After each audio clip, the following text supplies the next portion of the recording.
नमस्कार, आप देख रहे हैं डीजीएनआई न्यूज और चुनाव परिणामों से जुड़े हमारे इस खास शो में आप सभी का बहुत बहुत स्वागत है। गुजरात में बीजेपी ने अप्रत्याशित रूप से ऐतिहासिक सफलता हासिल की है। आंकड़े बता रहे हैं कि जो नतीजे प्रधानमंत्री नरेंद्र मोदी गुजरात में मुख्यमंत्री रहते अपनी पार्टी को नहीं दे सके, उन्होंने बतौर प्रधानमंत्री गुजरात को वो नतीजे देकर बताए हैं। गुजरात में कांग्रेस इतिहास में अब तक के सबसे बुरे दौर से गुजर रही है। आलम यह है कि कांग्रेस 20 से भी कम सीटों पर सिमटती हुई दिखाई दे रही है। आप पार्टी ने कल एमसीडी में भले ही अच्छा प्रदर्शन किया हो, लेकिन गुजरात में जिस तैयारी के साथ आम आदमी पार्टी मैदान में उतरी थी, वो नतीजे उम्मीद के मुताबिक नहीं आए हैं। बात करते हैं हिमाचल प्रदेश के चुनाव की, तो वहां पर वही ट्रेंड हर 5 साल में सत्ता बदलने का दिखाई दे रहा है। कांग्रेस वहां पर जो बहुमत का आंकड़ा है उससे थोड़ी ज्यादा सीटों पर आगे चल रही है। हमारे साथ इस वक्त बीजेपी, कांग्रेस और आप पार्टी के प्रतिनिधि मौजूद हैं। हम उनसे चर्चा करते हैं और जानते हैं कि आखिर इन परिणामों से क्या सियासी संकेत निकलकर सामने आया है। बीजेपी की तरफ से हमारे साथ मौजूद हैं सुमित मिश्रा जी, सर आपका बहुत बहुत स्वागत है। कांग्रेस का पक्ष रखने के लिए हमारे साथ मौजूद हैं संतोष गौतम जी, आपका भी बहुत बहुत स्वागत है। और संजीव वैद्य जी यहाँ पर मौजूद हैं आप पार्टी के प्रतिनिधि के तौर पर। मैं शुरुआत करता हूँ सुमित मिश्रा जी से। सर, गुजरात चुनाव के परिणाम इतने बेहतर बीजेपी के लिए आए हैं कि कहीं ना कहीं कांग्रेस खेमे को जो हिमाचल के परिणामों से खुशी मिलनी थी, उस पर भी ये परिणाम भारी पड़ते दिखाई दे रहे हैं। क्या कहेंगे? देखिए, पूरे देश ने मोदी जी का विकास देखा है, मोदी जी की नीतियां देखी हैं और भारतीय जनता पार्टी जो सबका साथ सबका विकास हमारा नारा है, हम उसको लेकर सबको लेकर साथ में चल रहे हैं। और गुजरात में हमने कई प्रयोग भी किए इस बार, कई नए लोगों को चुनाव लड़ाया, युवाओं को आगे लेकर आए। हमारी सरकार बहुत अच्छा काम कर रही है, नए लोगों को मंत्री बनाया। तो भारतीय जनता पार्टी में एक पीढ़ी को भी आगे लाने का इस चुनाव के अंदर प्रयास किया गया और मुझे लगता है उसके अंदर भारतीय जनता पार्टी पूर्ण रूपेण सफल हुई है। गुजरात ने जिस प्रकार से हमें अपार स्नेह और आशीर्वाद दिया है, ये पहली बार नहीं, 7वीं बार दिया है और लगातार 7वीं बार हम गुजरात के अंदर सरकार बनाने जा रहे हैं। ये निश्चित तौर पर भारतीय जनता पार्टी की जीत है, नरेंद्र मोदी जी की जीत है, भाजपा के लाखों लाख कार्यकर्ताओं की जीत है। संतोष गौतम जी के पास चलते हैं। संतोष जी, गुजरात चुनाव के परिणाम कहीं ना कहीं कांग्रेस के लिए सबसे ज्यादा निराशाजनक हमारे सामने आए हैं।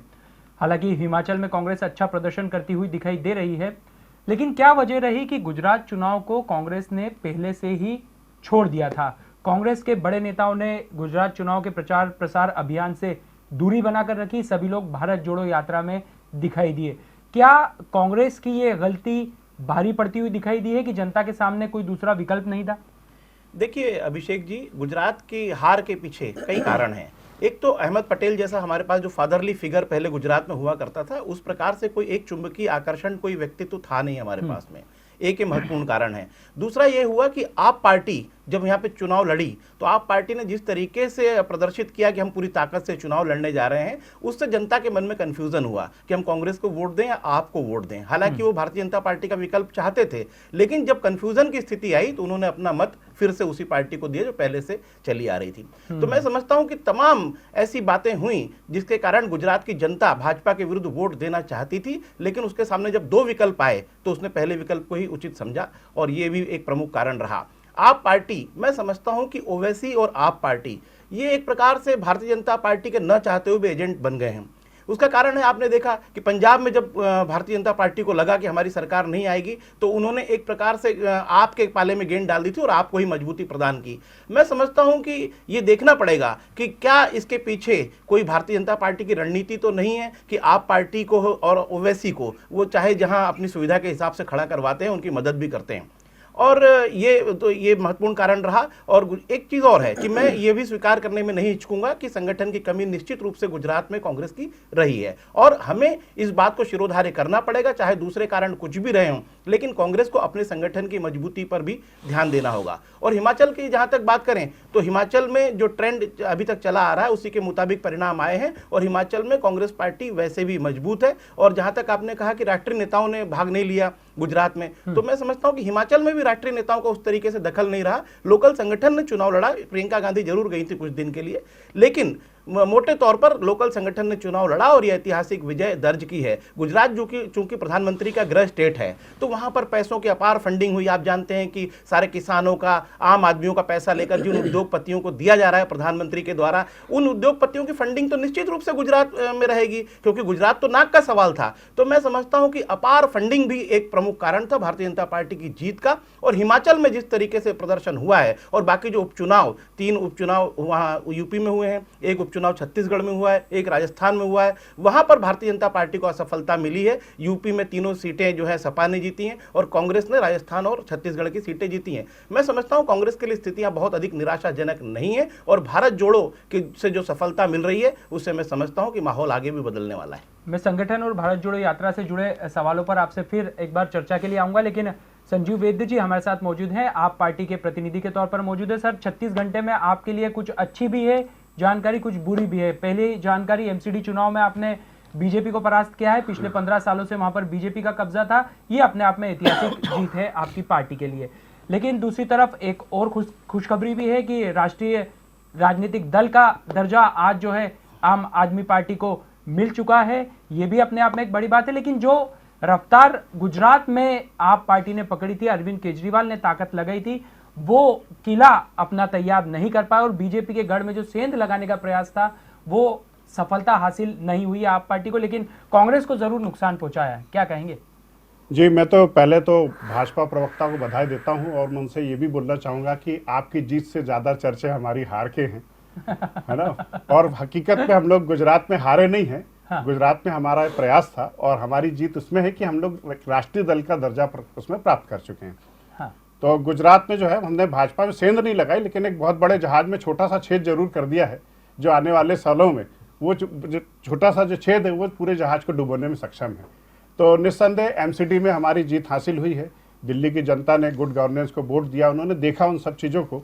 गुजरात की जनता जो है अभी दिल्ली को वॉच कर रही है, और आने वाले समय में उनको समझ में आ जाएगा कि यदि वो गुजरात में अच्छी शिक्षा, अच्छा स्वास्थ्य और रोजगार, ये सब चीज़ें चाहते हैं, तो उन्हें आम आदमी पार्टी को एक विकल्प के तौर पर चुनना होगा। शुरुआत कर दी है उन्होंने। मैं गुजरात की जनता को धन्यवाद देता हूँ कि आपने हमें भले ही 6 सीटें दी हैं, लेकिन जितना जो वोट परसेंटेज दिया उससे हम लोग राष्ट्रीय दल जरूर बन गए हैं। और मैं अपने कांग्रेस प्रवक्ता महाशय से, मेरे भाई साहब, उनसे मैं रिक्वेस्ट करूंगा कि वही अपनी पराजय का ठिकरा दूसरे के सर पे ना फोड़े। कांग्रेस के भीतर संगठन में क्या कमियां हैं मैं नहीं जानता हूं, लेकिन आम आदमी पार्टी कांग्रेस की पराजय के लिए जिम्मेदार नहीं है। अगर आप जिम्मेदार होती तो भाई साहब, हिमाचल प्रदेश में आप जीते हैं, वहां पर भी आम आदमी पार्टी खड़ी हुई है, वहां तो आपको नुकसान नहीं पहुंचाया आपने, लेकिन गुजरात में नुकसान पहुंचा दिया। तो भाई अपनी हार का ठिकरा स्वयं स्वीकार करें, दूसरे के सर पे उसको ना फोड़े। बीजेपी के प्रतिनिधि सुमित जी के पास एक बार आता हूं। सर, एक चीज तो हमने जरूर देखी है कि कहीं ना कहीं अब कांग्रेस के जो नेता बीजेपी में शामिल हो रहे हैं, उससे कांग्रेस से ज्यादा बीजेपी असहज हो रही है। गुजरात में हमने देखा कि बीजेपी ने प्रयोग किया है, कई टिकट बदले हैं, वहां पर भी अंदरूनी कलह की जानकारी सामने आ रही थी, लेकिन कहीं ना कहीं नरेंद्र मोदी और अमित शाह का जो दबाव प्रभाव है वो वहां पर कामयाब होता हुआ दिखाई दिया। लेकिन हम बात करें हिमाचल प्रदेश की, तो वहां पर भी बीजेपी ने कांग्रेस से आए नेताओं को टिकट दिए, जिससे कहीं ना कहीं अंदरूनी जो राजनीति थी वो दरकती हुई दिखाई दी। आलम ये रहा कि रूठों को मनाने के लिए प्रधानमंत्री नरेंद्र मोदी फोन लगाते हुए दिखाई दिए, ऐसी तस्वीरें भी हमारे सामने आई, और उसका एक असर भी इन चुनाव परिणामों पर दिखाई दे रहा है। अब मध्य प्रदेश की सियासत गर्म होने वाली है, क्योंकि यहां पर भी अगले साल 2023 में विधानसभा चुनाव है, और खास बात यह है कि यहां पर भी बीजेपी की सरकार कांग्रेस से बीजेपी में गए ज्योतिरादित्य सिंधिया और उनके बागी विधायकों के कारण बनी है। तो जाहिर सी बात है सर, यहाँ पर चिंता की लकीरें तो इस संबंध में राजनीतिक परिदृश्य के तौर पर बीजेपी के लिए रहने वाली है। क्या कहेंगे? देखिए, वर्तमान समय जो है वो भारतीय जनता पार्टी मतलब भारत, और कांग्रेस मतलब भारत तोड़ने वाली। आप जब अध्ययन उठाकर देखेंगे तो भारतीय जनता पार्टी या भारतीय जनता पार्टी की सरकार, जिस समय हम डोकलाम के अंदर आमने सामने थी सेनाएं, उस समय कांग्रेस के राहुल जी, प्रियंका जी और सोनिया जी चीनी दूतावास में बैठ के चाय पी रहे थे। फिर उन्होंने उसका हामी भी नहीं भरी। बाद में जब चीनी दूतावास ने अपनी वेबसाइट पर डाला तो उन्होंने, यार हम तो उनसे मिलने गए थे। अरे भैया, आपकी सेनाएं आपस में, आप उस समय जा रहे हो।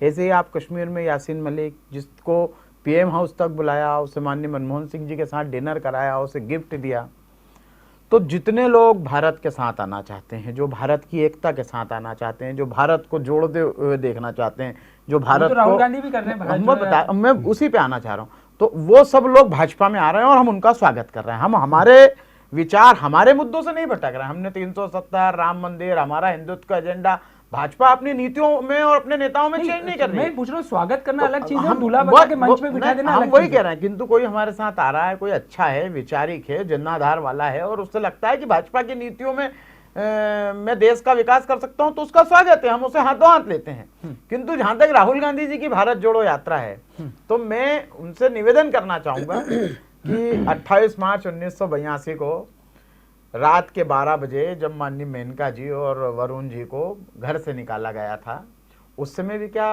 भाजपा उनको तोड़ने गई थी, उस परिवार को? मैं पूछना चाहता हूं माननीय प्रवक्ता जी से कि प्रियंका जी का एक फोटो वो दिखा दें जिसमें वो राहुल जी और वरुण जी को राखी बांधती हुई नजर आ रही हो। वो एक कुछ तो दिखाएं ऐसा जो ये प्रकट करे कि वो इस देश की संस्कृति के साथ है। किंतु होता ये है, इनका परिवार एक नहीं है, गांधी परिवार टूटा हुआ है। मेनका जी 30 साल से भारतीय जनता पार्टी में, तो क्या हमने उनको तोड़ा? ये भारत जोड़ने की बात करते हैं, अपना परिवार जोड़ नहीं पा रहे हैं। वरुण जी, इनके गले आज तक इनने कभी लगाया हो, कभी अपनी काकी मेनका जी से आशीर्वाद लेकर आए हो? तो मेरा राहुल जी से तो आग्रह है कि पहले वे अपना परिवार जोड़ें, उसके बाद देश जोड़ें। और वैसे भी आज वे उनकी पार्टी जो टूट रही है उसे बचाने की प्रयास करें। हम किसी को तोड़ने नहीं जा रहे हैं, हम तो केवल जोड़ने में भरोसा रखते हैं। माननीय प्रधानमंत्री नरेंद्र मोदी जी ने 2017 में लाल किले की प्राचीर से भाषण देते हुए कहा था, माननीय नरेंद्र मोदी जी ने, कि अब आवश्यकता भारत को जोड़ने की है। तो देर से ही सही, राहुल गांधी जी आज नरेंद्र मोदी जी की बात मान रहे हैं और भारत जोड़ने निकले हैं, तो ये बात भी माननीय नरेंद्र मोदी जी ने कही है। तो मेरा उनसे आग्रह है कि आप भारत जोड़ने भले ही मत निकलो, कम से कम आप आपकी पार्टी को टूटने से बचाओ, आप अपने परिवार को टूटने से बचाओ। भारतीय जनता पार्टी आज वर्तमान में विश्व की सबसे बड़ी पार्टी है और जो लोग भाजपा में आ रहे हैं वे हमारी नीतियों से प्रभावित होकर आ रहे हैं। और जहां तक भारतीय जनता पार्टी का विकास है, आप देखेंगे कि केंद्र से लेकर नीचे पंचायत स्तर तक आज हम डिजिटल इंडिया हो या हम बहुत सारी चीजें, अभी कांग्रेस के प्रवक्ता को कुछ नहीं मिलेगा तो महंगाई लेकर आ जाएंगे, कुछ नहीं मिलेगा तो वो ईवीएम का रोना रोने लग जाएंगे। और जहां तक हिमाचल की बात है, हिमाचल का जो ट्रेंड है, अभी तक वहां पर आजादी के बाद से अभी तक कभी भी कोई सरकार रिपीट नहीं हुई। वहां का मतदाताओं के उस, लेकिन उत्तराखंड में बीजेपी ने इस मिथक को तोड़ा है। हम यहां भी तोड़ने वाले थे, ठीक है, कोई कमियां हमें रही हैं, हम उसे पूरी लेकिन करेंगे। मैं यही बात आपसे सवाल पूछना चाह रहा था, चीन की बात करें, पाकिस्तान की बात करें, हम भारत की अस्मिता की बात करें, लेकिन अगर इन चुनाव परिणामों को हम देखें तो निश्चित तौर पर स्थानीय मुद्दे हावी होते हुए दिखाई दिए हैं। गुजरात बीजेपी का गढ़ है, विकास के नाम पर चुनाव लड़े, चूंकि बीजेपी का अपना एक तरीका होता है संसाधन युक्त चुनाव लड़ने का, उसका असर हमने देखा। लेकिन हिमाचल प्रदेश में, क्योंकि अगर ये मुद्दे, राष्ट्रीय मुद्दे वहां पर दिखाई देते तो शायद ये मिथक भी टूटता हुआ यहाँ पर दिखाई दे सकता था। उपचुनाव के परिणाम हम देखें तो स्थानीय स्तर पर यूपी में सपा अपना दबदबा इन सीटों पर कामयाब रखने में सफल दिखाई दे रही है। और दूसरी तरफ बात की जाए छत्तीसगढ़ और राजस्थान की, ये दोनों स्टेट्स में कांग्रेस की सरकार है। और यहाँ पर भानु प्रतापपुर की बात करें या सरदार शहर की बात करें, यहाँ पर भी कांग्रेस रुझानों में एक तरीके से जीत दर्ज करती हुई दिखाई दे रही है। तो ये मानते हैं आप कि स्थानीय मुद्दे भी अब कहीं ना कहीं जो मतदाता हैं उनको तवज्जो देने लगे हैं? देखिए, पहाड़ी इलाके का जो चुनाव होता है, वहां के, उत्तराखंड के या हम हिमाचल की बात करें, इन जगह की भौगोलिक और राजनीतिक परिस्थितियां अन्य बड़े राज्यों की तुलना में थोड़ी सी आगे होती हैं और थोड़ी सी अलग होती हैं। किंतु हिमाचल में इस मिथक को तोड़ने के हम बहुत नजदीक थे और अभी भी परिणाम स्पष्ट हुआ नहीं है। वहां पे 50 आप ऑपरेशन लोटस की तरफ इशारा तो नहीं कर रहे? देखिए, ऑपरेशन लोटस तो हमको जरूरत नहीं है, क्योंकि पूरे देश में ऑलरेडी लोटस ही लोटस है। और जहां तक मैं फिर कह रहा हूं कि जहां तक अन्य राज्यों में उपचुनाव की बात है, तो स्वाभाविक तौर पर जिसकी सरकार होती है उसी के साथ जाते हैं और कांग्रेस को उसमें भी खुश होने की जरूरत नहीं है। वहां सपा जीत रही है, यूपी में तो हमारे मित्र यहाँ पर बैठ के खुशी मना रहे हैं, वहां गुजरात हार रहे हैं तो आप पार्टी पर ठिकरा फोड़ रहे हैं। अरे भैया, अपनी हार स्वीकार करो, अपने में सुधार करो। और जहां तक मुझे लगता है अभी कांग्रेस की जो वर्तमान हालात है, माननीय प्रवक्ता जी से आग्रह करूंगा, यदि प्रियंका जी हिमाचल चली जाती हैं तो राहुल जी नहीं जाते हैं, यूपी में प्रियंका जी चली जाती हैं तो वहां राहुल जी नहीं जाते हैं, गुजरात में एक दिन राहुल जी चले गए तो प्रियंका जी ने जाने से मना कर दिया। तो मुझे तो लगता है कि कांग्रेस में आपस में फूटे और ऐसा नहीं हो कि ये जोड़ने निकले हैं आगे पीछे प्रियंका जी और राहुल में ही कोई बड़ी फाड़ हमको दिखलाई दे। तो अभी तो कांग्रेस अपनी टूटने के कगार पे, वो उससे बचे बजाय कि भारत जोड़ने निकले। संतोष जी, ये बात तो सही है कि कांग्रेस के लिए फिलहाल सबसे ज्यादा जरूरत है आत्मावलोकन की बजाय आरोप प्रत्यारोप की राजनीति की। संगठन की बात की थी आपने, और निश्चित तौर पर कांग्रेस का संगठनात्मक ढांचा हम देश भर में कहीं पर भी बीजेपी के आगे टिकता हुआ नहीं देखते हैं। मुझे लगता है आप मेरी इस बात से इत्तेफाक करेंगे। बात भारत जोड़ो यात्रा की करते हैं चुनाव परिणामों से अलग जाकर, तो इससे कांग्रेस माहौल बनाने में तो एक तरीके से सफल होती दिखाई दे रही है भीड़ के लिहाज से, लेकिन इसका कितना फायदा पार्टी के संगठन और पार्टी को होगा, इस पर अभी भी कई सवालिया निशान है। क्या कहेंगे आप?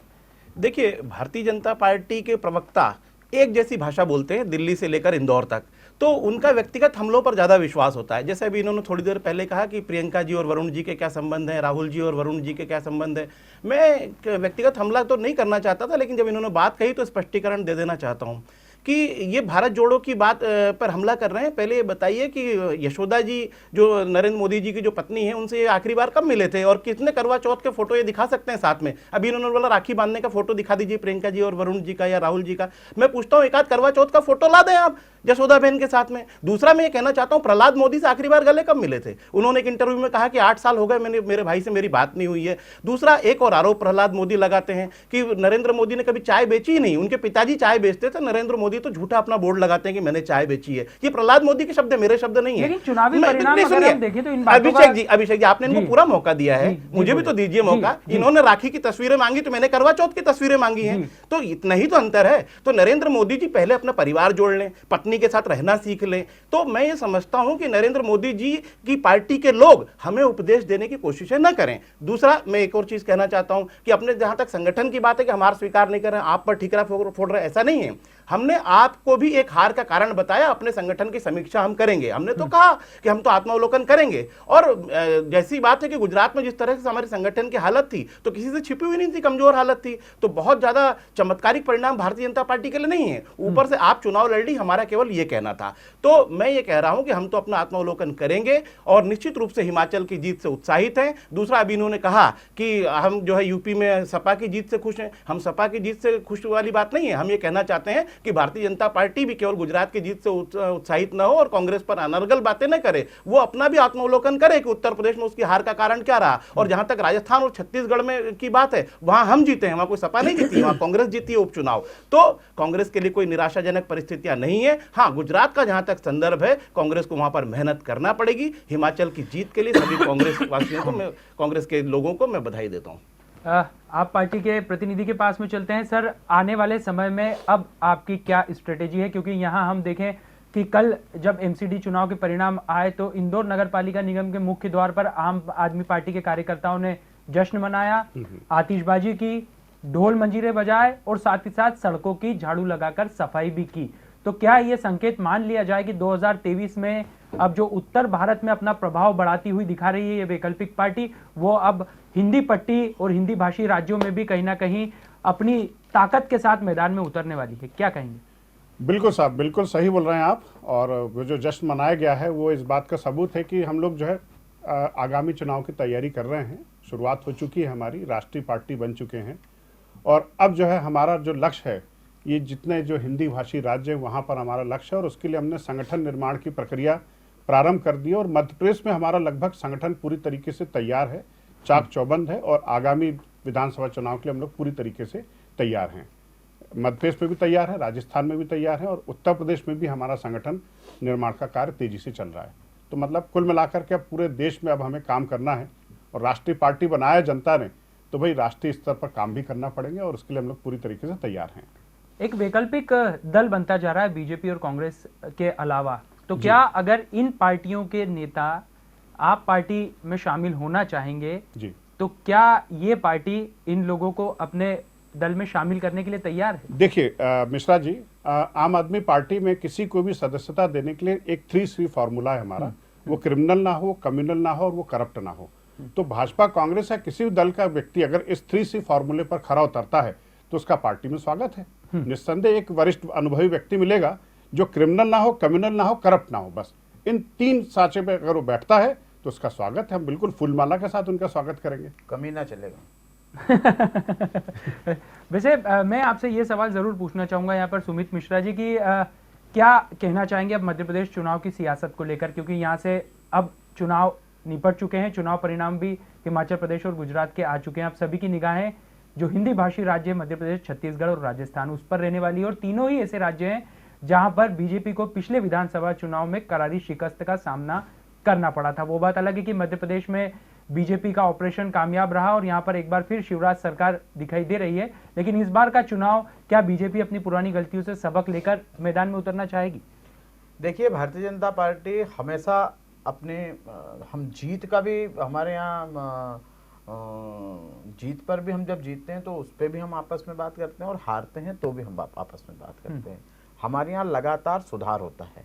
हम जिन सीटों पे हारते हैं उनका भी हम अपने आप का मूल्यांकन करते हैं, आत्मोलोकन करते हैं कि हम क्यों हारे, और जीतते हैं तो भी आत्मोलोकन करते हैं कि हम इससे अच्छा क्या तो कर नगरीय सकते निकाय हैं। चुनाव में ग्वालियर चंबल बेल्ट में जो निराशाजनक प्रदर्शन रहा उसका आत्मोलोकन अभी तक कितना हद तक पहुंच चुका है और क्या उसमें जानकारी निकल कर सामने उसका है? परिणाम भी आपको इस विधानसभा चुनाव में देखने को मिलेगा। मैंने कहा ना कि हर चुनाव मोदी जी से नहीं जोड़ के जीता, कुछ स्थानीय मुद्दे भी होते हैं, कई जगह केवल जीत की जगहों पर मोदी जी को क्रेडिट दिया जाता है, हार की जगहों पर मोदी जी जवाबदार नहीं गुटबाजी होते। भी हो जाती है। अब हार की जगहों पर स्थानीय जैसे- नेतृत्व जवाबदार होता है। अब जैसे कि माननीय प्रवक्ता जी ने कहा कि वो मोदी जी का एक फोटो दिखा दें करवा चौथ का, तो मैं उनसे कहना चाहता हूं कि आप म्यूचुअल पति पत्नी जब तय कर लेते हैं कि हमको साथ में नहीं रहना तो वो विषय अलग होता है, किंतु आप हिंदू बन के राखी का ऊपर से कपड़े के ऊपर जनेऊ डाल प्रहलाद के मोदी प्रयास जी के करें, साथ गले मिलते तो तस्वीर दिखा प्रहलाद दीजिए मोदी जी पिछले उनके 8 साल भाई में, हैं, तो दिखा वो दीजिए, हैं। बाकी तो परिवार की दिखा अब दीजिए। ये तो कोई बात बिना ही नहीं कैमरे हुई। के माताजी से अब- मिलने के अब- उदाहरण दे अब- दीजिए। अब ये तो कोई बात ही नहीं हुई कि भाई के साथ, और ये हमारा आप ही ने ये तो कहना बोला कि भाई के आप साथ तस्वीरें भारत नहीं जोड़ो कांग्रेस यात्रा वालों। की बात करो। हमने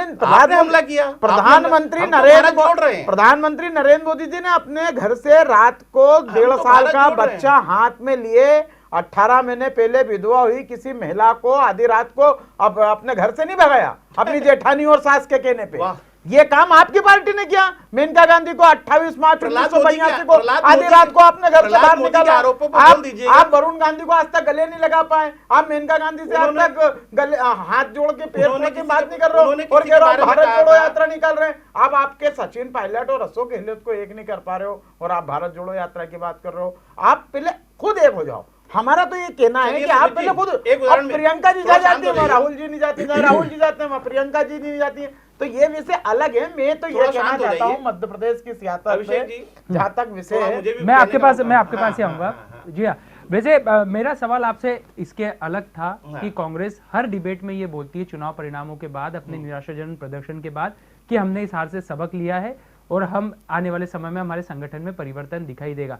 अब तो मध्य प्रदेश में चुनाव है, गुजरात के चुनाव परिणामों से कांग्रेस ने क्या सबक लिया है और अब कांग्रेस कैसे मध्य प्रदेश में अपने संगठन का ढांचा तैयार करेगी, ये एक बहुत बड़ा सवाल है। अभिषेक जी, मूलभूत अंतर है गुजरात के चुनाव में और मध्य प्रदेश के चुनाव में। गुजरात में हम 27 साल से नहीं जीत रहे हैं, लेकिन मध्य प्रदेश हम 2018 से में जीत गए थे, जिसको कि भारतीय जनता पार्टी ने इन प्रकार अपनी फिर से सरकार बना ली है। तो मैं कहना चाहता हूं कि जनमत तो हमें मिला था 2018 में, तो उसके बाद में यहाँ की परिस्थितियां भिन्न है, यहाँ संगठन पूरी तरह से मजबूत है। क्या मध्य प्रदेश के संगठन की तुलना आप गुजरात के संगठन से करेंगे? मैं समझता हूं मध्य प्रदेश में पार्टी बेहद मजबूत है और भारतीय जनता पार्टी के वो निराश लोग जो गद्दार गुट में शामिल हैं और जो शिवराज गुट में शामिल हैं, तो दोनों में से असंतुष्ट लोग, कई लोग कांग्रेस को ज्वाइन करेंगे और कांग्रेस को मजबूती मिलेगी। मैं पूरी तरह से विश्वास के साथ कह सकता हूं कि मध्य प्रदेश में आने वाली सरकार 150 सीटों के साथ कांग्रेस की होगी। मतलब ये बीजेपी, हाँ, अब आप स्वीकार कर रहे हैं कि कोई इतने मजबूत है कि उधर से जो आएगा तो हम जीतेंगे। नहीं, मैं तो ये उधर कह रहा की हूं, थाली से मैं जो तो ये बचेगा कह रहा हूं, वो हमारे हमारा काम क्या आएगा। पार्टी- हमारा संगठन बेहद इनका मजबूत संगठन इतना है, मजबूत है। जिसको देख के आपके लोग आकर्षित आपका होंगे। संगठन हमारे कितना पास मजबूत है लगातार वो तो हमको मालूम है। हमारे पास लेकिन लगातार विधायक की लगातार दरकार फीडबैक आ रहे हैं। संतोष जी, ये लगातार फीडबैक आ रहा राहुल है गांधी कि की गद्दार गुट भी नाराज है, शिवराज गुट भी नहीं, नाराज है, लेकिन नाराज गुट भी नाराज हमारे है। यहाँ कोई गुट नहीं संतोष जी, है। गद्दार गुट है ना? संतोष जी, गद्दार गुट नहीं है। हमारे यहाँ केवल पूरा मध्य प्रदेश हमारे जानता है यहाँ कि केवल गद्दार भारतीय गुट है। संतोष जी, जनता सवाल पार्टी ये का है, गुट और कोई गुट नहीं है। देखिए सुमित गद्दार मिश्रा गुट और जी, शिवराज गुट तो है, देखिए, ये तो आपकी- मान लूंगा। केवल भाजपा का गद्दार है। गुट। केवल भाजपा का लेकिन गुट है। संतोष जी, यहाँ पर हमने राहुल गांधी ने जब सामेर में पत्रकार वार्ता की थी, आप भी वहां मौजूद थे, हम भी वहां मौजूद थे, उन्होंने एक तरीके से संकेत दिए थे कि जो बागी विधायक है, अगर वो वापस आना चाहते हैं और अगर वो बिके हैं तो उन्हें शामिल नहीं करना चाहिए। देखिए ये मैंने ये नहीं कहा कि उनको टिकट दिया जाएगा, लेकिन अगर कोई भी कार्यकर्ता कांग्रेस में शामिल होता है तो निश्चित रूप से कांग्रेस को लाभ मिलेगा। ऐसे कार्यकर्ता है नेता जिन्होंने आपकी राहुल जनमत जी से ने चुनी हुई सरकार गिर गई, आप उन्हें चुनने के राहुल स्वीकार नहीं, करेंगे? तो मैंने कहा राहुल जी ने ये कहा कि टिकट देने का विरोध किया उन्होंने, और साफ भी है और अच्छी बात भी है, लेकिन अगर वो शामिल होकर कार्यकर्ता के तौर पर काम करना चाहता है तो हमें कोई एतराज नहीं।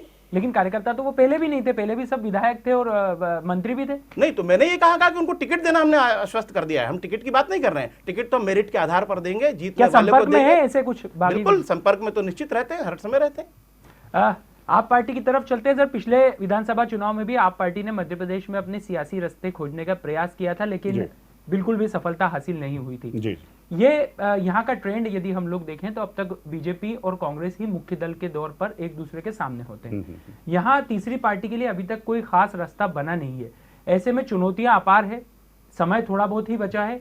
किस परिपाटी पर आगे बढ़ना चाहेगी आप पार्टी मध्य प्रदेश, छत्तीसगढ़ और राजस्थान? देखिए, चाहे प्रदेश हो, चाहे राष्ट्र हो, चाहे दिल्ली हो, चाहे गुजरात हो, हम लोग का ट्रेंड एकदम सेट है। हम लोग शिक्षा की बात करते हैं, हम लोग स्वास्थ्य की बात करते हैं, हम लोग रोजगार की बात करते हैं, हम लोग नागरिक सुविधाओं की बात करते हैं, हम लोग मंदिर मस्जिद की बातें नहीं करते, हम हिंदू मुसलमान की बातें नहीं करते हैं। हम लेकिन रेवड़ी कल्चर पे गुजरात चुनाव के परिणामों में कहीं ना कहीं ये बता दिया है कि ये ज्यादा दिन चलने वाला नहीं। नहीं, ऐसा नहीं है सर। ठीक है, कई बार डिसीजन चेंज करना पड़ता है, लेकिन हमारे मुद्दे फिक्स हैं। हम लोग नागरिक सुविधाओं पर ही बात करने वाले लोग हैं और उन्हीं पर हम मध्यप्रदेश में बात करेंगे, क्योंकि मध्यप्रदेश के नागरिकों को इन चीज़ों की आवश्यकता है।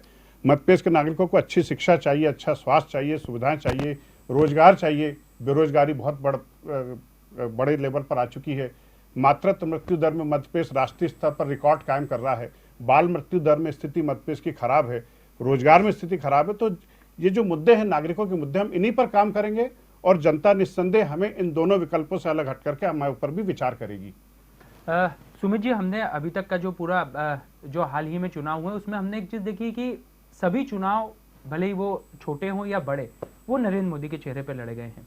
अब आने वाले समय में जो राज्यों में चुनाव है, जिसमें मध्य प्रदेश, छत्तीसगढ़, राजस्थान शामिल है, दक्षिण का कर्नाटक शामिल है, यहाँ पर क्या बीजेपी बतौर मुख्यमंत्री अपना कोई चेहरा प्रस्तुत करेगी? क्योंकि अब तक मध्य प्रदेश में ही हमने देखा कि शिवराज सिंह चौहान के चेहरे पर चुनाव लड़ा गया, लेकिन क्या जो अब ये ट्रेंड बीजेपी ने नया सेट किया है उसी ट्रेंड पर चुनाव लड़ा जाएगा? देखिए, भारतीय जनता पार्टी में वैसे भी व्यक्ति चुनाव नहीं लड़ता है। हमारे यहाँ पूरी पार्टी चुनाव लड़ती है। कोई नेता हो सकता है हमारा नेतृत्व करता हो, और हमारे यहाँ मुख्यमंत्री हमेशा विधायक दल ही तय करता है। नेता कोई हो सकता है, चेहरा हो सकता है, वर्तमान मुख्यमंत्री हो सकते हैं, जो भी होता है उस समय जो लीड कर रहे होते हैं पार्टी को, प्रदेश अध्यक्ष हो, वो हो, संगठन महामंत्री जो हो, या हमारे जो भी राष्ट्रीय पदाधिकारी प्रादेशिक, वो हमारे लीड करते हैं चुनाव को। किंतु मुख्यमंत्री का चुनाव हमारे यहाँ विधायक दल की बैठक में ही तय होता है, पहली बात। और जहाँ तक दूसरी बात रही नरेंद्र मोदी जी की, तो नरेंद्र मोदी जी से इस देश की जनता प्यार करती है, और वे हमसे बार बार, भाजपा के लोगों से, जनता कार्यकर्ता हमारे हमसे आग्रह करते हैं कि मोदी जी हमारे पास आना चाहिए, मोदी जी का रोड शो होना चाहिए, मोदी जी की सभा होना चाहिए। तो कार्यकर्ताओं की मांग पर मोदी जी आते हैं। अभी भी गुजरात के अंदर भी आपने देखा होगा कि मोदी जी वहाँ केवल 12 सभा लेने वाले थे, चूँकि उनका वहाँ बहुत बड़ा सर्कल है, उसके कारण वे कार्यकर्ताओं की मांग पर 21-22 जगह गए। जहाँ तक हिमाचल में कॉल रिकॉर्डिंग की बात अभी आपने मुझे करी, वो भी इसलिए संभव हो पाया, वो मुख्यमंत्री, प्रधानमंत्री जी ने भी फोन इसलिए लगाया कि प्रधानमंत्री जी हिमाचल प्रदेश में बतौर संगठन मंत्री रहे, वे वहाँ की भौगोलिक स्थिति जानते हैं, वो एक लगभग नेता और कार्यकर्ताओं को नीचे स्तर तक जानते हैं। तो उनको लगा कि कोई अच्छा कार्यकर्ता है, वो किसी कारणवश यदि रूठा है तो उसे मनाने के लिए स्वाभाविक है हमारे यहाँ नेता प्रयास करते हैं। हमारे हर स्तर पर उन्हें प्रयास किया जाता है कि वो भाजपा के साथ रहें। तो उसी तारतम्य में मोदी जी ने फोन लगाया है, तो कोई गलत बात नहीं है। एक प्रधानमंत्री अपने कार्यकर्ता को यदि मनाने का प्रयास कर रहा है अपनी विचार के लिए, अपनी पार्टी के लिए, उन्होंने उनके साथ लंबे समय काम किया है, तो इसलिए नरेंद्र मोदी जी का स्वाभाविक परिचय है। इसलिए भी नरेंद्र मोदी जी हिमाचल के अंदर आपको फोन लगाते हुए प्राप्त हुए। तो इसका कारण ये नहीं है कि प्रधानमंत्री नीचे जाके फोन लगा रहा है, नरेंद्र मोदी जी का वहां सीधा संपर्क है। वे वहां पर संगठन मंत्री के बतौर उन्होंने काम किया भारतीय जनता पार्टी का, तो उन्हें लगा कि कोई आदमी है उसे बचाना चाहिए, तो वो भाजपा के साथ में लाने का प्रयास करते हैं। और जहां तक हिमाचल की हार की बात है, हम फिर कह रहे हैं कि वहां पर हमने ट्रेंड तोड़ने की कोशिश की, उसमें हम असफल रहे हैं, उसमें हम सुधार करेंगे। जहां तक मध्य प्रदेश के चुनाव की बात है, मध्य प्रदेश में भारतीय जनता पार्टी जब पिछली बार भी थी, अभी आप पार्टी ने कहा कि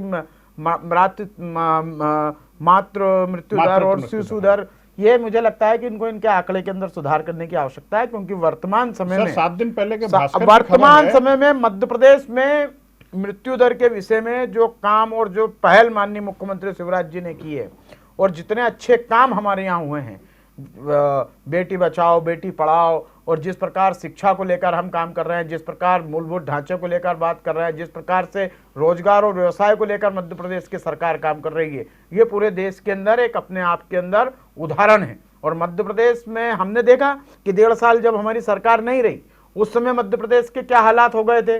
वापिस जनता त्राही त्राही कर रही थी, और हमने मध्य प्रदेश की जनता की त्राही को देखकर जब कांग्रेस के एक गुट के नेताओं ने कहा कि वे मध्य प्रदेश को बनाना चाहते हैं, वह देश के अंदर को जोड़ना चाहते हैं, तो उनका हमने सहर्ष स्वीकार किया। और वे आज हमारे भारतीय जनता पार्टी के नेता और कार्यकर्ता के रूप में कंधे से कंधा मिलाकर मध्य प्रदेश का विकास कर रहे हैं। किंतु मैं पुनः कांग्रेस के मित्रों और आप पार्टी के मित्रों से आग्रह करूंगा कि आप लोग भी अच्छे हैं, आप भी वैचारिक तौर पे मजबूत हैं, मैं तो आपको भी निमंत्रण देना चाहूंगा कि आप लोग भी भारतीय जनता पार्टी के साथ आएं, देश के साथ आएं, राष्ट्रवाद के साथ आएं, भारत के साथ आएं, क्योंकि जोड़ने वाले तो हम ही हैं, बाकी तो तोड़ने वाले घूम ही रहे हैं। तोड़ने की बात की है तो यहाँ पर कांग्रेस के लिए सबसे ज्यादा परेशानी की वजह कोई है तो वो आंतरिक कलह।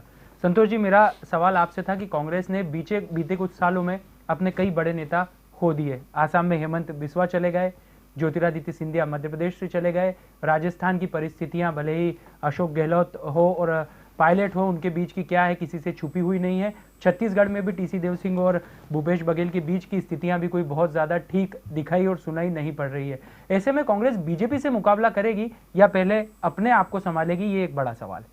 देखिए, भारतीय जनता पार्टी पूरी तरह से उद्योगपतियों को मदद करने वाली नहीं, पार्टी ये मेरा है। सवाल नहीं है, मेरा सवाल मैंने सुन लिया, आपका सवाल सुन लिया। पूरी तरह से उद्योगपतियों को मदद करने वाली पार्टी है। 700 किसानों की मौत हुई है किसान आंदोलन में, आपने देखा है। तब जाके तीनों काले कानून वापस लिए गए नरेंद्र मोदी सरकार द्वारा। तो 1-2 उद्योगपतियों को फायदा पहुंचाने के लिए जब सरकार इस हद तक जा सकती है तो उन उद्योगपतियों का फर्ज है कि भारतीय जनता पार्टी को मजबूत करना। उसमें खरीद फरोख्त शामिल रहती है, तो कई नेताओं की खरीद फरोख्त वो कर चुके हैं, इसमें कोई संदेह नहीं है। तो हमने देखा ही है गोवा की सरकार कैसे बनी, कर्नाटक में क्या हुआ, हर जगह ये क्या करते हैं, ऑपरेशन लोटस किस प्रकार से हिमाचल में भी डर है क्या? हर जगह हिमाचल में भी बिल्कुल अपनी कोशिशें भारतीय जनता पार्टी करेगी। इनके नापाक हरकतें हर समय चलती रहती है, कोई नई बात नहीं है। तो भूपेश बघेल जी ने जैसा कि बयान भी दिया है कि हम पूरी कोशिश करेंगे कि इस प्रकार की हरकतें वहां ना हो। तो भारतीय जनता पार्टी इसके लिए बदनाम हो चुकी है। इनके ऊपर तो सोशल मीडिया पर मीम्स आते हैं कि ये इजराइल में भी जाकर अपनी सरकार बना सकते हैं। तो इस प्रकार से जो काले धन से जो सरकारें बना रहे हैं, जो अडानी के, अंबानी के और अन्य उद्योगपतियों के पैसे से ये सरकारें बनाते हैं, ये किसी से छुपा हुआ नहीं है, लेकिन ये लोकतंत्र का काला चेहरा है। इस प्रकार से अगर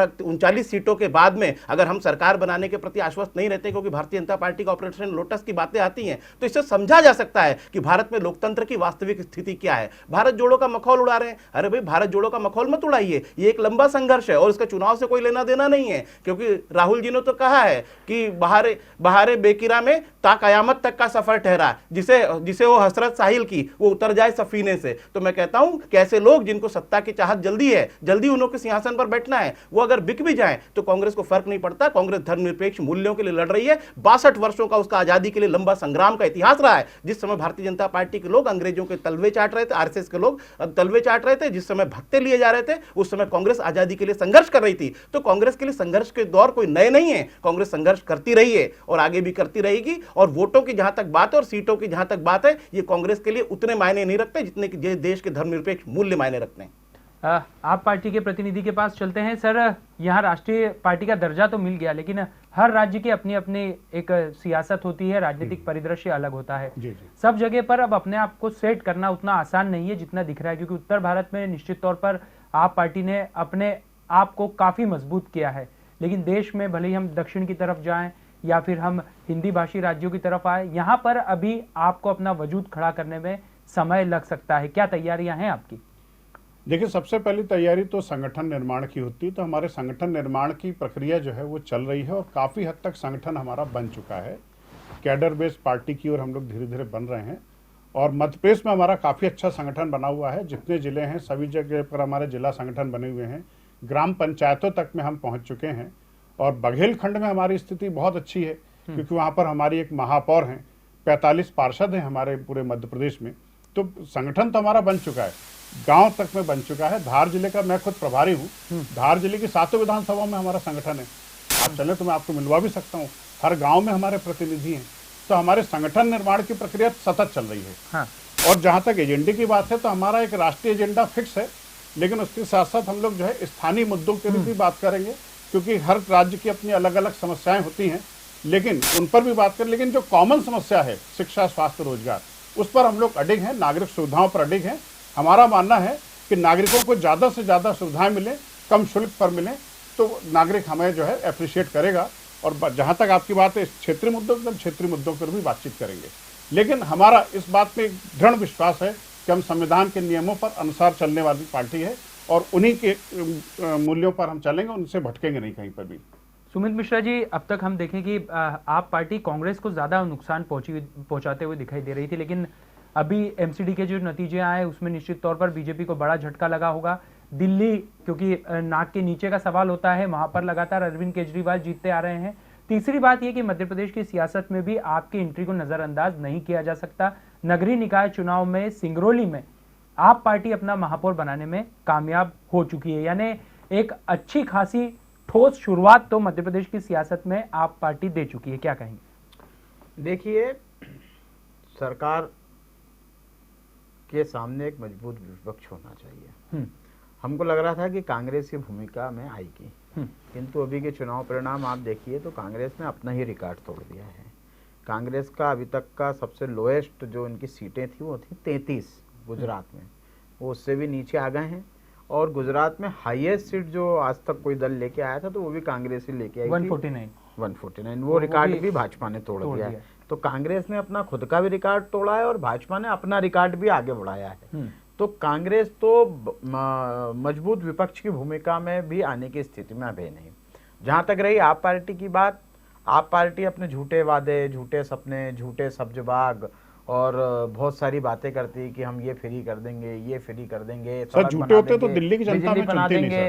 तो मैं आपकी बात नहीं टाली, आप मेरी मत टालिए। तो मेरा कहना है कि मफरल वाले जो दादा हैं वे कभी भी मफरल बांध के आ जाते हैं और जनता के बीच में आके अपनी रेवड़ियों का साफा बांधने की कोशिश करते हैं। तो मेरा आग्रह है कि दिल्ली के अंदर भी जैसा कि आप पार्टी कह रही थी कि हम क्लीन स्वीप होंगे, वहाँ पे एंटी इनकम्बेंसी के कारण हम हारे, एक तरफा नहीं हारे हम अभी मुकाबले में हैं और वहाँ पे भी हम मजबूत विपक्ष की भूमिका में रहेंगे।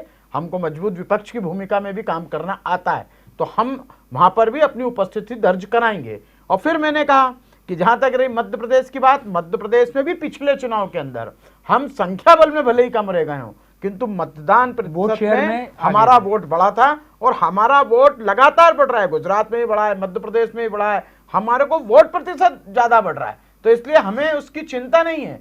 सीटें एक आध दो ऊपर नीचे हो सकती हैं, हम जनता की सेवा कर रहे हैं और मध्य प्रदेश की भौगोलिक और राजनीतिक परिस्थितियां अलग हैं। यहाँ पर कोई क्षेत्र देल चलने वाला नहीं है। आप पार्टी हो, इसके पहले भी बहुजन समाज पार्टी भी आई, गोंडवाना गणतंत्र पार्टी भी आई, थोड़े दिन रही और चली गई। मध्य प्रदेश देश का दिल है और गुजरात सरदार पटेल की धरती ने यह मैसेज दे दिया है कि भारत जोड़ने का काम भारतीय जनता पार्टी कर रही है।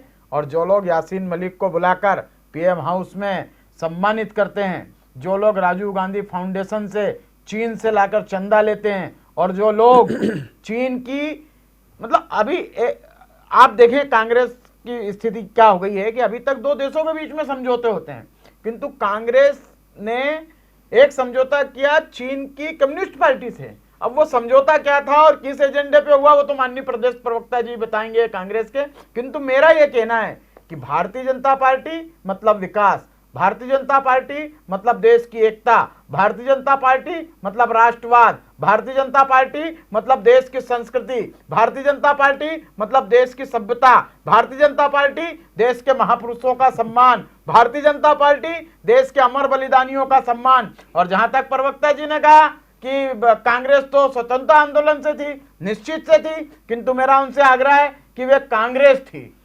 कांग्रेस आई नहीं थी। ये इंदिरा कांग्रेस है जिसमें आप काम कर रहे हो, ये इंदिरा कांग्रेस है, वो कांग्रेस नहीं है जिसका जन्म ही ए.ओ. ह्यूम के हाथों हुआ था। ये इंदिरा कांग्रेस है जिसका जन्म माननीय श्रीमती इंदिरा गांधी जी ने किया। तो आप उन कांग्रेस के लोगों के बल पर माननीय महात्मा गांधी की कंधे पर बिठाकर महात्मा गांधी की एक भी बात को तो मानते नहीं हो। महात्मा गांधी जी ने कहा स्वदेशी अपनाओ, आप विदेशी बहू लिया है, ये कौन सी बात है यार? महात्मा गांधी की एक आध बात तो मानो। महात्मा गांधी जी कहते थे गोदान, आत्मनिर्भर भारत, आप गांव का विकास करो, ये सब भारतीय जनता पार्टी कर रही है। महात्मा गांधी कहते थे स्वदेशी अपनाओ, आप विदेशी बहू लिया है। महात्मा गांधी कहते थे कि देश की एकता और अखंडता को जोड़ के रखो, आप उसको जोड़ के नहीं रख पाए। महात्मा गांधी की झाड़ू जब माननीय नरेंद्र मोदी जी लेकर निकलते हैं तो आपके पेट में दर्द हो जाता है। अरे महात्मा गांधी कोई आपके हैं क्या? महात्मा गांधी इस देश के हैं, वो राष्ट्रपिता हैं। महात्मा गांधी के बताए हुए मार्ग पर यदि कांग्रेस चल रही होती तो भी शायद कांग्रेस के इतने बुरे दिन नहीं होते। कांग्रेस तोड़ने का काम करती है और लगातार तोड़ने का काम कर रही है। माननीय रॉबर्ट वाड्रा जी वे खुद एक विज्ञापन देते हैं, मुरादाबाद के रहने वाले हैं, कि मेरा उनसे, मेरे पिता और मेरे भाई से कोई लेना देना नहीं है। ये रॉबर्ट वाड्रा जी लिखते हैं, उन्हें घर जमाई रख लिया। मेरे को समझ में नहीं आता यार कभी भी।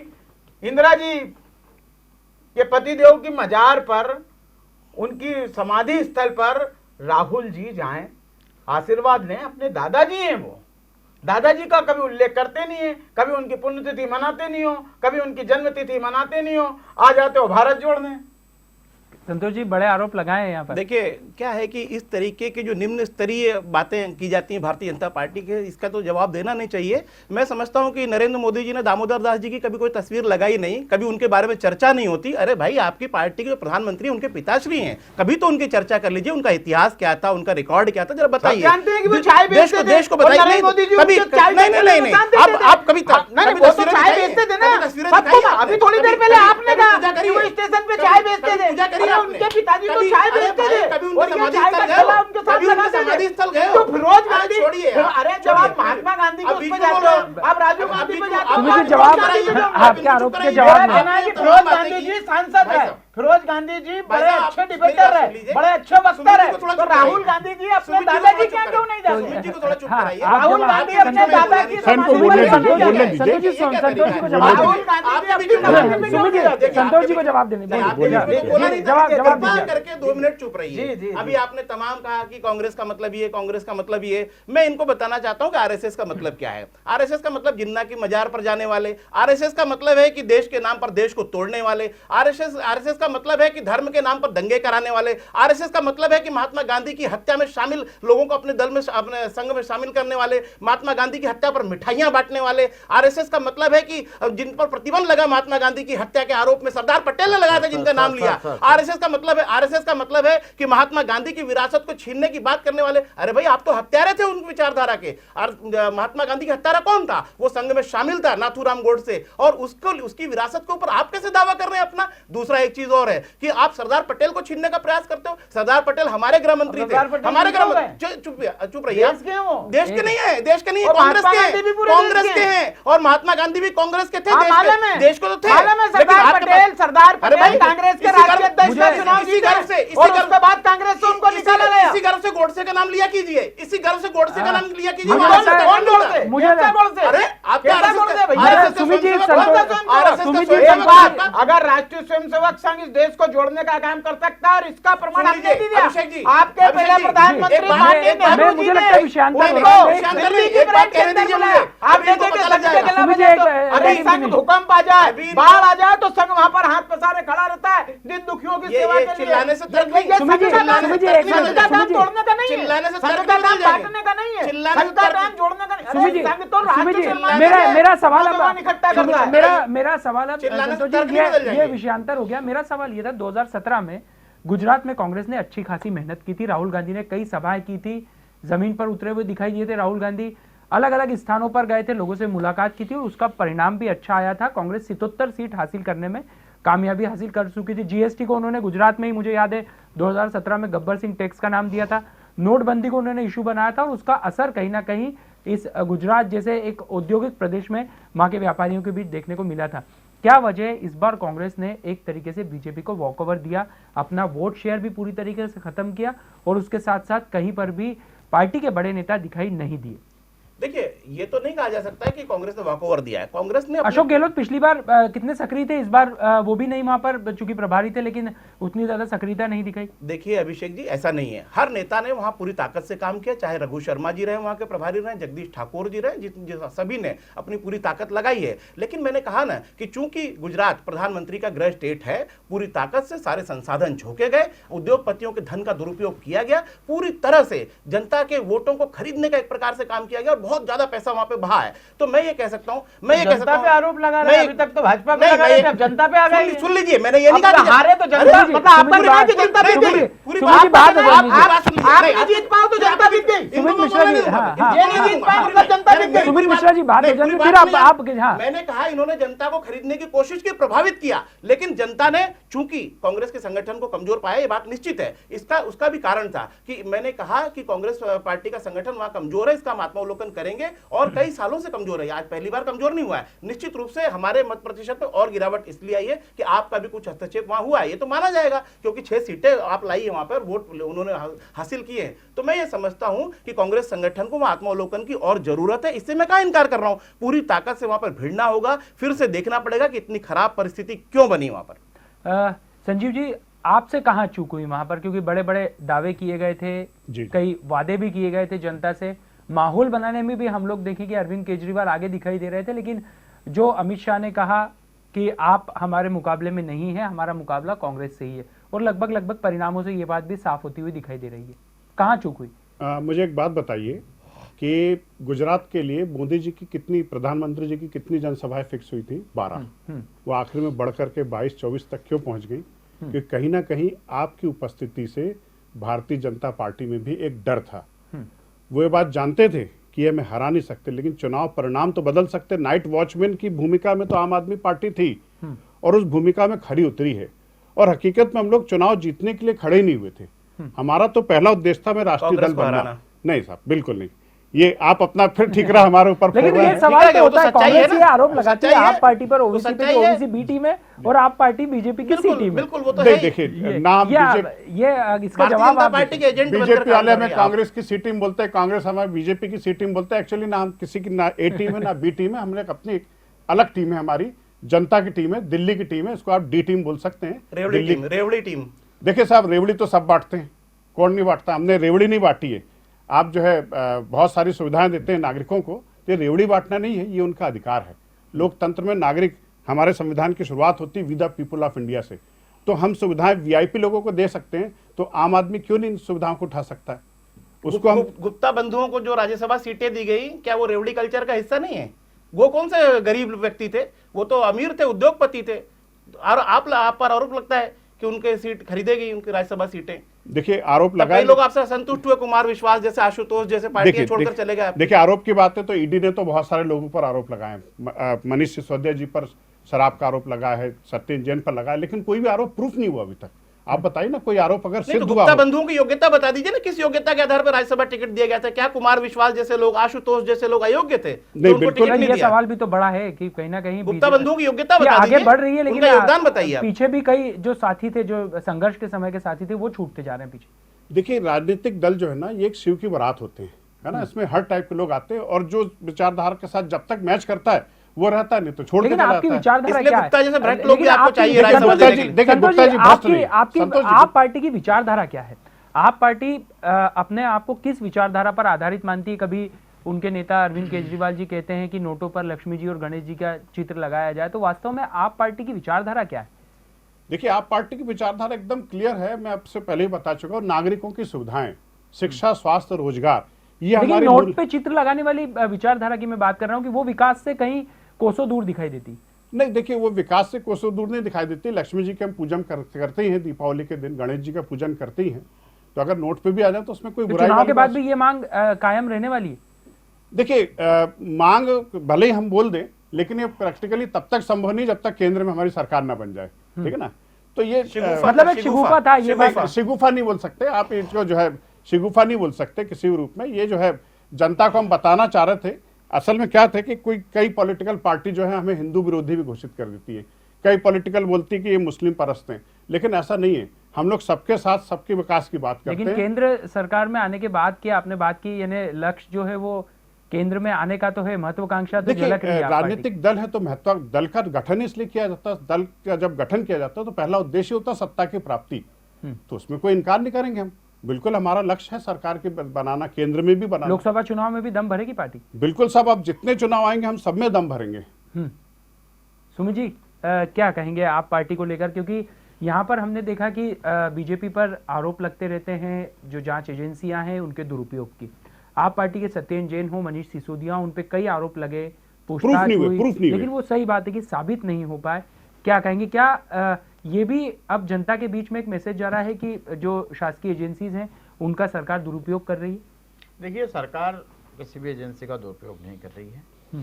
और जहाँ तक रही आरोप लगाने की या अभी मामला विचाराधीन है तो मेरा आप पार्टी के नेता से आग्रह है कि पहले भी अन्य दल के नेता यही कहते थे बीजेपी की और कांग्रेस की, जब अरविंद केजरीवाल नहीं, अब एमसीडी के बाद हम ये तो नहीं देखेंगे कि ईडी अब आप पार्टी की तरफ तो कम होने वाला। मेरा यह आग्रह है कि जब भाजपा या कांग्रेस के कोई नेता बोलते थे तो अरविंद केजरीवाल जी बोलते थे आपके फला नेता उस आरोप में, आपके फला नेता उस आरोप में, तो हम कहते थे जांच चल रही है, अभी उसका निर्णय आएगा। तो ये बोलते थे नहीं नहीं, उन्हें तो आज ही हटाओ, वो भ्रष्टाचारी हैं। तो अब हम इनसे कहना चाहते हैं कि उस समय हम ये कहते थे कि जांच चल रही है, निर्णय आएगा, यदि कोर्ट उन्हें दोषी करार देगी तो हम उन्हें हटाएंगे। तो अरविंद केजरीवाल जी या मनीष सिसोदिया जी को क्यों नहीं हटा रहे हैं? अब जांच का इंतजार क्यों कर रहे हैं? क्लीन चिट मिल चुकी है। यही बात पहले अन्य दल कहते थे। तो इनके राजनीति का जो उद्देश्य है, झूठ फैलाओ, जोर से चिल्लाओ, भ्रष्टाचार के ऊपर बात करो, भ्रष्टाचार करो, बात भ्रष्टाचार पे करो और भ्रष्टाचार खूब करो। एमसीडी में इनके 1-1 करोड़ में टिकट बटे सर, बड़ा 1-1 करोड़ के अंदर इनके टिकट बिके और मेरे पास उसके प्रमाण है। आप जब कहेंगे उस दिन ओपन कर दूंगा। 2-2 करोड़ रुपए आपके यहाँ टिकट में दिए गए। कई वार्डों में आप पार्टी ने दिल्ली के अंदर आपने अच्छे कार्यकर्ताओं को छोड़कर टिकट दिए। आपने भी संजीव वैद्य जी बड़ा आरोप लगाया और वो प्रमाण के साथ बात करना आरोप लगाना, बेच रहे हैं, आप टिकट बेच रहे हैं, आप भ्रष्टाचार की बात कर रहे हैं, टिकट आप रेवड़ियां बांट रहे हैं, बड़ा आरोप आप लगाया यहाँ पर रेवड़ियां बांटकर आप देश के सामने झूठ फैला रहे हैं। जैसे कांग्रेस ने पिछले विधानसभा चुनाव में किया कि हम 2 लाख का कर्जा माफ करेंगे, वो आज तक नहीं हुआ। वैसे ही आप रेवड़ियां बांट रहे हैं। अरे जनता के सामने सच रखो, ये देश को बरगलाओ मत। ये देश सर जनता के सामने सच रखा है, उसी का नतीजा है कि लगातार 3 बार से हम विधानसभा जीत रहे हैं, एमसीडी जीत रहे हैं। दिल्ली की जनता का जनादेश है सर। विधानसभा तीसरी बार जीते हैं हम, एमसीडी जीते, दिल्ली की जनता का जनादेश है। अगर हम ब्लफर होते तो जनता हमें नहीं चुनती। आपने दिल्ली के अंदर क्या करा है? आप शराब के बल पर सरकार बनाने की बात सर, ये तो आप लोकतंत्र के ऊपर आरोप लगा रहे हैं, दिल्ली की जनता की निष्ठा के ऊपर आरोप लगा रहे हैं। दिल्ली की जनता ने हमें जनादेश दिया सर। कांग्रेस के प्रवक्ता जी लगा रहे हैं कांग्रेस सर, हमें जनादेश दिया दिल्ली की जनता। मेरा सवाल संतोष जी से था। अब आपकी लड़ाई सिर्फ बीजेपी से नहीं, बड़ी चुनौती अब कांग्रेस के लिए आप पार्टी है, क्योंकि ये बात तो हम लोग देख रहे हैं, समझ रहे हैं, महसूस कर रहे हैं कि सबसे ज्यादा नुकसान कांग्रेस को अगर कोई पहुंचा रही है तो वो है आप पार्टी, क्योंकि कांग्रेस के विकल्प के तौर पर आप पार्टी को जनता हाथों हाथ ले रही है। बीजेपी ने गुजरात में बड़ा ही बेहतर स्ट्रेटेजी के साथ चुनाव लड़ा। गुजरात में कांग्रेस मजबूत थी, ग्रामीण इलाकों में, शहरी क्षेत्र में बीजेपी का अपना एक रुतबा है। लेकिन इस चुनाव में हमने देखा कि आदिवासी बेल्ट में भी बीजेपी सेंध लगाने में कांग्रेस के बड़े वोट शेयर में कामयाबी हासिल कर चुकी है। ये खतरे की घंटी है। आदिवासी बेल्ट का छिटकना, आपकी तरफ जनता का रुझान होना, कांग्रेस कैसे इन चुनौतियों से निपट पाएगी? देखिए, गुजरात के मामले में आप बिल्कुल सही कह रहे हैं। भारतीय जनता पार्टी की रणनीति हमसे बेहतर थी, कांग्रेस की रणनीति कमजोर थी, तभी तो हमारी सीटें कम आई हैं। लेकिन मध्य प्रदेश की जहां तक बात है, मैं सुमित जी की एक बात से इत्तेफाक रखता हूं कि यहाँ कभी तीसरा दल कोई कामयाब नहीं हुआ। गोंडवाना गणतंत्र की बात ले लें या दूसरे अन्य दलों की बात ले लें, दूसरा दल कभी यहाँ पे कामयाब, तीसरा दल कोई लेकिन होगा नहीं, ये नहीं कहा जाता। मध्य प्रदेश की भौगोलिक सिंगरौली में आप पार्टी मेयर बना नहीं, वो दूसरे दल से आए हुए थे, आयातित जो भी यहाँ तो सागर में किन्नर भी चुनाव नहीं अभिषेक जी, सुमित जी, मैं अपनी बात कह लूं तो मैं कहना चाहता हूं कि मध्य प्रदेश की भौगोलिक परिस्थितियां हर जगह जैसी एक जैसी नहीं है। जैसे उत्तर प्रदेश में एक जैसी परिस्थिति है या राजस्थान में एक जैसी परिस्थिति है, मध्य प्रदेश अलग है। यहाँ बघेलखंड का माहौल अलग है, वहाँ का टेस्ट अलग है, जो मध्य भारत का क्षेत्र है वो अलग है, मालवा एक अलग क्षेत्र है, बुंदेलखंड अलग है। तो मैं समझता हूं कि एक समग्र रूप से देखा जाए तो यहां पर केवल भारतीय जनता पार्टी और कांग्रेस के बीच ही सीधा मुकाबला होगा। और आप पहले भी यहां पर आने का प्रयास कर चुकी है, लेकिन आप उसमें सफल नहीं हो पाई और मुझे नहीं लगता कि आपको यहां बड़ी सफलता अर्जित कर पाएगी।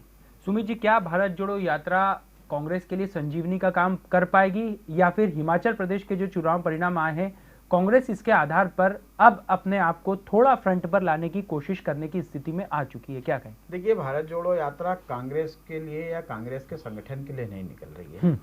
वो तो राहुल गांधी जी की छवि निर्माण के लिए निकल रही है। वो बताना चाहते हैं कि मैं पप्पू नहीं हूँ और मैं एक समझदार नेता हूँ, और उनकी समझदारी समय समय में हमको देखने को ही मिल रही है कि महाराष्ट्र में वो किस प्रकार से वीर सावरकर का जाके विरोध कर रहे हैं। मध्य प्रदेश में आके वो कैसी उटपटांग बातें कहते हैं। उन्होंने कहा कि टंटिया मामा और भगवान बिरसा मुंडा को फांसी आरएसएस वालों ने दिलाई। आरएसएस के नाम पे तो कांग्रेसी चाहे जब छाती पीटने लगते हैं, जबकि हकीकत ये थी कि बिरसा मुंडा और भगवान बिरसा मुंडा और टंटिया मामा 1890 और 1900 के अंदर उनको अंग्रेजों द्वारा फांसी दी गई, और जबकि संघ की स्थापना 1925 में हुई। तो इस प्रकार के अनर्गल आरोप, झूठे आरोप, बेबुनियाद आरोप लगाकर कांग्रेस भारत जोड़ो यात्रा निकाल रही है। किंतु मेरा उनसे आग्रह है कि आप भारत जोड़ो यात्रा करने के बजाय अभी कांग्रेस पार्टी मत तोड़ो, इसकी यात्रा निकालो।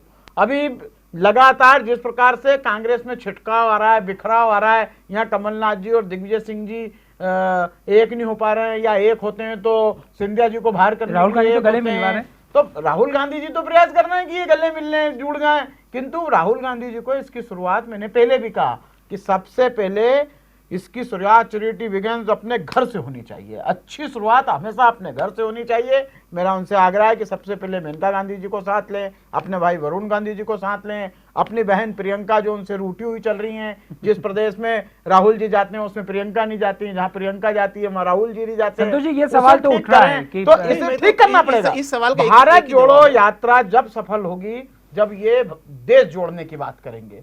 अब ये टुकड़े टुकड़े गैंग के साथ जाकर खड़े हो जाएंगे, यासीन मलिक के पास चले जाएंगे, ये लगातार जेएनयू के उन गद्दारों के साथ जाके खड़े होंगे जो वहां जातिवाद फैला रहे हैं, जो वहां धर्म के नाम पर बात कर रहे हैं, जो टुकड़े गैंग बना रहे हैं। तो मेरा आप भाषण देते हो, कम से कम डिबेट किया कीजिए। भाषण देना चालू होते तो लेकिन राहुल गांधी और प्रियंका गांधी को लेके उन्हीं की बात का मैं जवाब दे रहा हूं कि मैं ये आग्रह करता हूं कि ठीक है, अगर वो उसमें हमको असफलता मिली है तो नरेंद्र मोदी जी को कम से कम जसोदाबेन को साथ लाने में सफलता मिल जाए, उसको भी मैं जीत मानूंगा। और इन्होंने कहा था कि म्यूचुअल अंडरस्टैंडिंग से, तो म्यूचुअल अंडरस्टैंडिंग नहीं थी, एक तरफा छोड़ा गया था मोदी जी द्वारा। जसोदाबेन तो आज भी इंतजार कर रहे हैं कि मोदी जी आए करवा चौथ पर, लेकिन वो नहीं हुआ। तो पहले तो तथ्य ठीक कर लें। दूसरा, मैं अब ये बताना चाहता हूं कि जो इन्होंने बोला कि कांग्रेस जो है भारत जोड़ो यात्रा में ये कर रही, वो कर रही है और अपनी खुद के ही घर नहीं जोड़ पा रही है। मैं इनको कहना चाहता हूं कि भारतीय जनता पार्टी के प्रवक्ताओं की बौखलाहट इस बात को लेकर है कि जो भीड़ के नजारे देख रहे हैं, जो कर्नाटक में हुई, जो उज्जैन में हुई, जो जगह जगह, जो झालावाड़ में हुई, जो जगह जगह भीड़, लाखों की संख्या में लोग आ रहे हैं राहुल जी से मिलने के लिए, तो मैं समझता हूं कि उससे भारतीय जनता पार्टी में बौखलाहट तो होगी। और निश्चित रूप से ये बौखलाहट ये बिल्कुल साबित करती है भारतीय जनता पार्टी की कि भारतीय जनता पार्टी का आगे क्या भविष्य होने वाला है। और मैं समझता हूं कि गुजरात को अगर अपवाद छोड़ दिया जाए, तो जहां जहां उपचुनाव हुए भारतीय जनता पार्टी की हार हुई है। क्या यह तथ्य नहीं है? केवल गुजरात को अपवाद छोड़ दिया जाए, हिमाचल को ले लो आप, दिल्ली एमसीडी में चलो आपकी जीत हुई है, उत्तर प्रदेश में हुई है, राजस्थान में हुई, छत्तीसगढ़ में, बताइए कहां पर हुई भारतीय जनता पार्टी की जीत? तो केवल गुजरात को अपवाद छोड़ दिया जाए तो भारतीय जनता पार्टी को भी आत्मावलोकन की जरूरत है। और कांग्रेस की जहां तक बात है, भारत जोड़ो यात्रा से उसको बेहद सफलता मिली है और मैं समझता हूं कि इसके आने वाले समय की राजनीति पर भी गंभीर परिणाम। ये जवाब सुमित मिश्रा जी से लेंगे, लेकिन उससे पहले मैं संजीव वैद्य जी से सवाल पूछता हूं कि सर, आप जिस स्थिति में पार्टी राष्ट्रीय दल का दर्जा प्राप्त कर चुकी है, तो बीजेपी और कांग्रेस के टारगेट पर भी रहने वाली है, उसको लेकर कितनी कमर कसी हुई है पार्टी ने? क्योंकि यहां से अब जो है राजनीति हम देखेंगे कि बदलती हुई दिखाई देगी। देखिए, बीजेपी और कांग्रेस के टारगेट पर तो हम उसी दिन आ गए थे जिस दिन पार्टी का गठन हुआ था, है ना।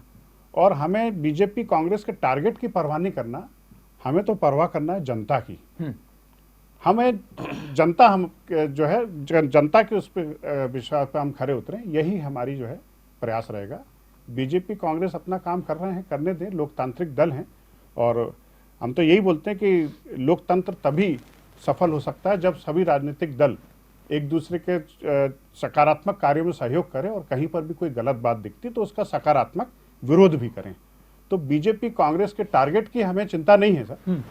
हमें चिंता है नागरिकों के लिए सुविधाएं जुटाने की, कि इस देश में नागरिक मजबूती के साथ खड़ा हो सके, ये देश आत्मनिर्भर बन सके, संविधान का प्रतिबद्धता से पालन किया जाए और इस देश की जो मूलभूत समस्याएं हैं उनका समाधान हो सके।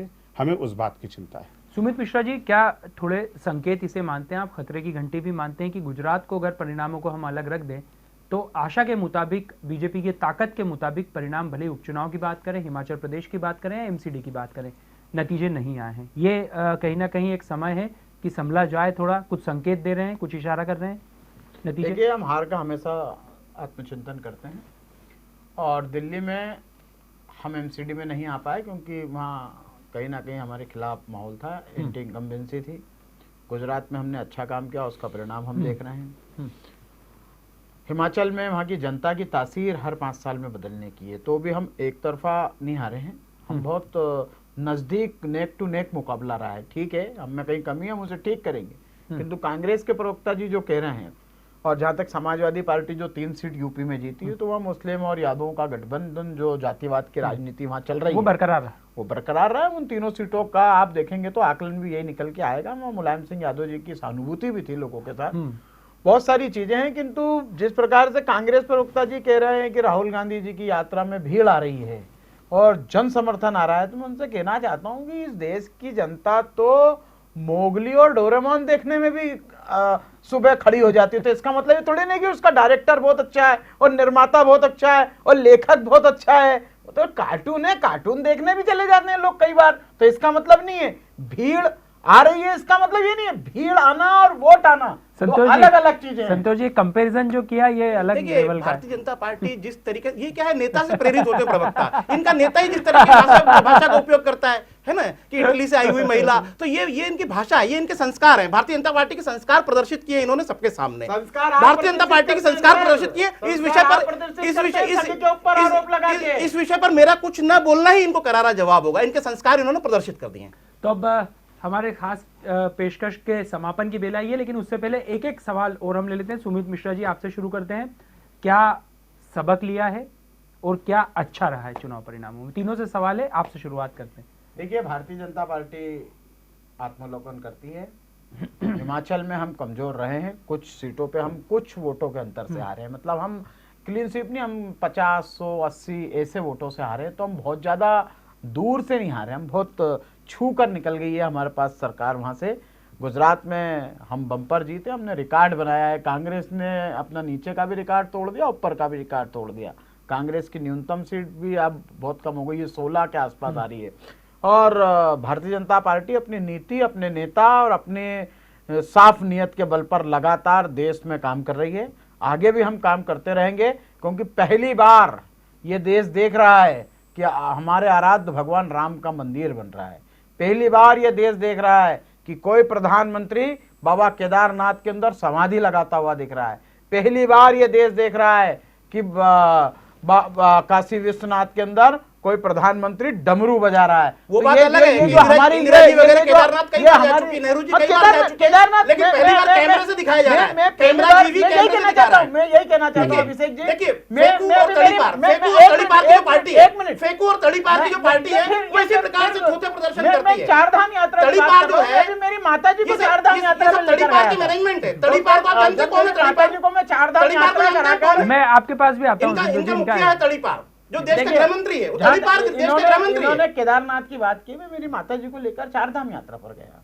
तो जब मेरे ऊपर से दर्शन करा के वापस हरिद्वार ले आया, तो मेरी माता जी ने कहा कि अपन ने तो इतनी जल्दी यात्रा कर ली। आज चारधाम यात्रा, जब आपके पूर्वज भी आपके यहाँ से भी कोई गए होंगे, पहले तो उनको तो ऐसा विदा करते थे कि आएंगे कि नहीं आएंगे, अंतिम विदाई जैसे ही दिया जाता था। और वो जब यात्रा करके आते थे तब भी उतनी खुशी मनाई जाती थी कि ये लौट आए। किंतु आज मोदी जी ने वहां परिस्थितियां बदल दी हैं। वहां आप देख रहे हैं झूले डल रहे हैं, वहां 4 घंटे में आप चारधाम की यात्रा कर सकते हैं, अच्छी सड़कें बन रही हैं। तो ये विकास जो है, जो देश देख रहा है, ये जो योजनाएं देख रहा है, जो गरीबों की मदद देख रहा है, पीएम आवास देख रहा है। आपके प्रधानमंत्री राजीव गांधी जी कहते थे मैं 1 रुपए भेजता हूं तो नीचे 15 पैसे बचता है। हमारा प्रधानमंत्री कह रहा है कि 1 रुपए भेजता हूं तो 1 रुपए मिलता है। अब संतोष जी, इस सवाल के साथ भाषण है, ये ऐसे तर्क नहीं दिए जाते।